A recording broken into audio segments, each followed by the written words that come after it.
As I was saying, in our system of Saj Mark, the most important thing is constant remembrance.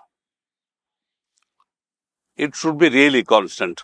Not like one American boy who came to Babuji in, I think it was Cleveland or somewhere there, Lakewood, Ohio, and said, Babuji, I am frequently practicing constant remembrance.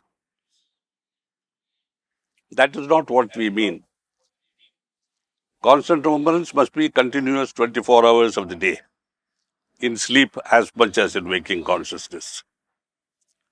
Babuji Maharaj said, if you can do constant remembrance for 1 week, then it is impossible to stop. Because like the breathing, which is, unconscious, it goes on naturally. Constant remembrance becomes established and it cannot be stopped. That 1 week is crucial. There are so many benefits to constant remembrance. For instance, when you are in constant remembrance, no other thought can enter your mind. Nothing good, nothing bad. Because there are no such thing as good thoughts and bad thoughts. What is good for me may be bad for you. Isn't it? So, all unnecessary thoughts are automatically excluded. The abhyasi is protected automatically because in constant remembrance, whatever you do, you don't have the effects of those samskaras. So, you are able to do work, be active in life without samskaras adding on to yourself. Because this is the only state in which a human being can exist without really creating samskaras. The main advantage is that once Babuji starts cleaning and you stop adding samskaras, it is easy for him to take it off, whatever is you have brought with you. But if not, he is cleaning on one side, you are adding on the other side. It's like somebody is sweeping and people are throwing paper on the floor all the time and they are going on sweeping. I have always felt an urge to tell a humorous story here, about a picture of Laurel and Hardy way back in the 30s, when I think the vacuum cleaner was newly introduced. A vacuum cleaner salesman comes to their house and he says, I want to demonstrate. They say, please explain first.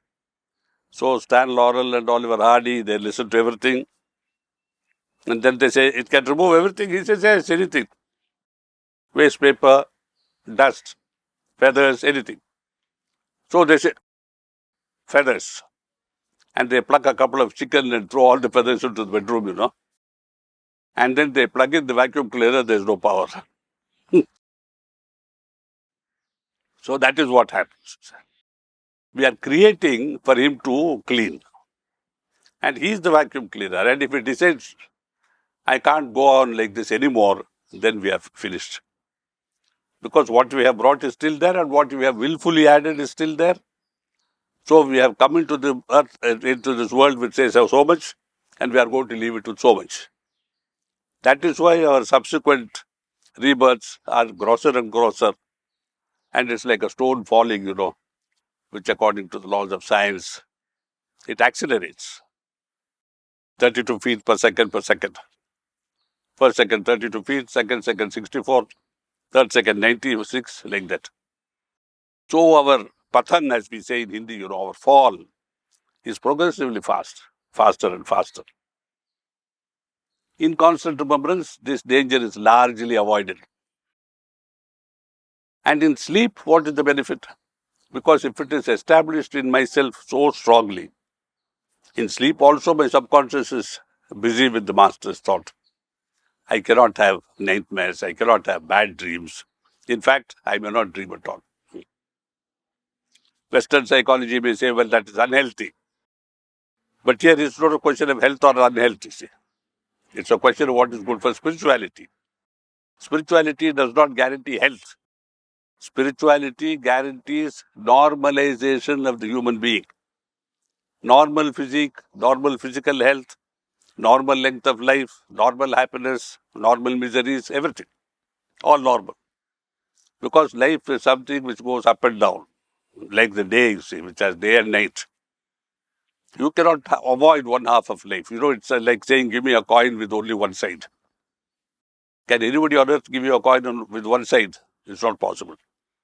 So life means the dualities of existence, day and night, suffering and pleasure, health and ill health, you know, life and death, the paramount oddities, opposites. So we have to be prepared to face all this, you know. Constant remembrance removes even the fear of death. Because when I am in remembrance, if death should come, I won't even know I am dying.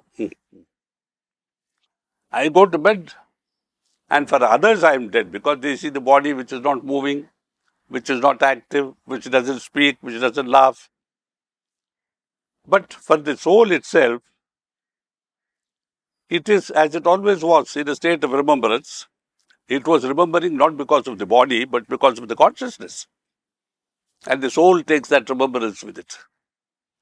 Automatically, its merger with the infinite, with the master, whatever you want to call it, becomes highly possible, although otherwise it would be improbable. So those are the merits of constant remembrance.